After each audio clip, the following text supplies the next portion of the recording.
প্রাণের শহর উলবেড়িয়া আবারও চলে এসেছিলাম আজকে উলবেড়িয়াতে। আগের দিন যখন উলবেড়িয়া এসেছিলাম তোমরা আমাকে জিজ্ঞেস করেছিলে দিদিভাই তোমার বাড়ি কোথায়। আমার বাড়ি আন্দুলে, আর আজকে এসেছিলাম আমি গল্পের কেটলিতে।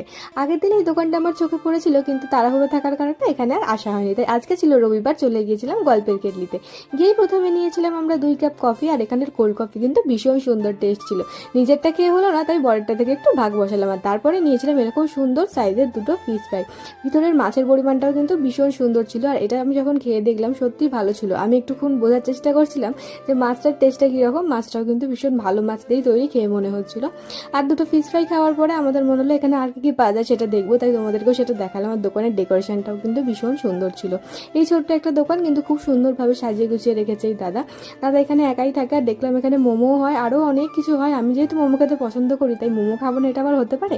মোমোটাও কিন্তু ভীষণ টেস্টি ছিল, আর দামটাও খুব একটা বেশি ছিল না। ক্লাসিকের একটু আগে গিয়েই তোমরা দেখতে পাবে অপোজিটে রয়েছে এই গল্পের কেটলি। আর গল্পের কেটলি তোমরা গুগল ম্যাপে সার্চ করলেও পেয়ে যাবে। দোকানটার খাবার দাবার আমার ভীষণ ভালো লাগলো, তোমরা অবশ্যই ট্রাই করো।